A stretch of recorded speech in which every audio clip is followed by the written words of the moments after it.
దేవనామ స్తోత్రాలు, మీ అందరికి నా వందనాలు. మా పొడి, నా పేరు జీవన్ జ్యోతి. మరి దేవుడు ఈ సంవత్సరం అంతా, పైన సంవత్సరం ఎంతగానో తను వచ్చి తిన కృప చేత మమ్మల్ని ఎంతగానో కాపాడి మా పని బాటలు అన్ని రకములుగా తోడుగా సాయం చేసిన దేవుడికి ఏమిచ్చి కూడా నా రుణం తీరదు. కానీ నేను చెప్పే సాక్ష్యం ఏంటంటే, మాకు తోట వేసినాం. మేము తోట వేసినాక ఇక్కడ వేసినతో బాటి తీసుకుపోయి మందులో కలిపి పోసినాం. చాలలో పోసి చాలా వండినాం.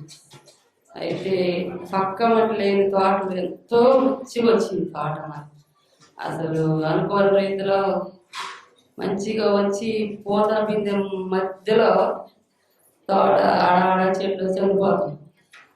ఆడాడ చెట్లు చనిపోతుంటే నేను అసలు ఏంటి ప్రభువా ఇట్లా చెట్లు చనిపోతున్నాయి.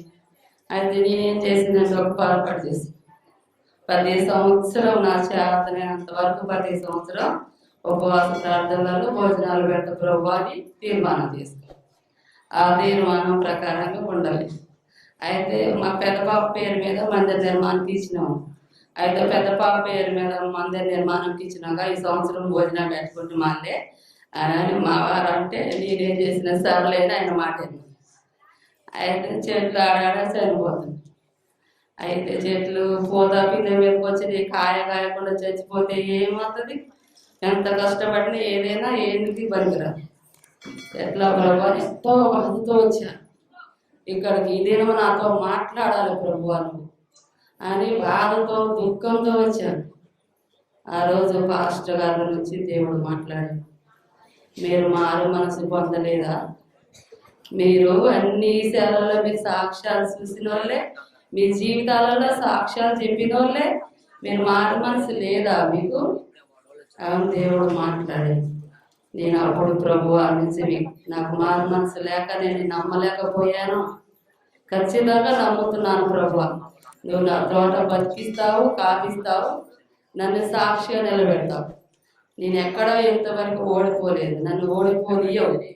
నేను నమ్ముతున్నాను ప్రభు అని ప్రార్థన చేసుకున్నాను. అది నా ప్రార్థన చేసుకున్నాక లైన్లో వెళ్తుంటే ప్రార్థన చేసి పాస్టర్ గారు అన్నారుగా, అమ్మ నువ్వు ఏది అనుకుంటే అది జరిగిద్దాను. దేవా రెండోసారి మాట్లాడిన మళ్ళీ ఆ యొక్క దుఃఖంతో వచ్చినప్పుడు అప్పుడు ఓదార్చిండు దేవుడు. ఇక్కడ మళ్ళీ మారు మనసు పొందినాక ఈ లైన్లో మాట్లాడండి దేవుడు. నా దేవుడు గొప్పవాడని అయ్యగారితో ప్రార్థన చేసుకొని ప్రేరాలు తీసుకుపోయి తోటంతా చల్లి ఆడ చచ్చిపోయే చెట్లు చచ్చిపోకుండా మంచిగా కాపుబడి దేవుడి. అదేవిధంగా మరి ఇంకొక 2 చోట్ల వేసిన తోట, అక్కడ అస్సలు నీళ్ళు. అయితే అది వచ్చినాక నీళ్ళు, వానలు లేవు, నీళ్ళు బావిలో 2 గంటలు కూడా నీళ్ళు రావట్లేదు. ఏంది ప్రభా? ఒంగోలు వెళ్ళినప్పుడు అయ్యగారిని అడిగారు, రాష్ట్ర గారు వానలు లేవా, చెట్లు ఎండిపోతున్నాయి, నీళ్ళు ఎంత, తోటలకి ఎట్లా కట్ట ఎట్లా పడుతాయి అంటే, ఒక సగం పండే పడితే 7 వానలు లేవమ్మా అన్నాడు. ఆ మొక్కన 2 నెలలు ప్రార్థన చేసి కన్నీటితో ప్రార్థన చేసి దేవుడు వరసమ్మటి 2-3 సార్లు వరస వానం కురిపించి ఆ తోట కూడా పండించింది. దేవుడు ఎంతో మేలు చేశాడు. మొన్న పోయిన వారం కాక ఆ పోయిన వారం దినంలో మా చిన్న కూతురు జ్వరం తగిలింది. 4 రోజులు అయింది జ్వరం తగిలి.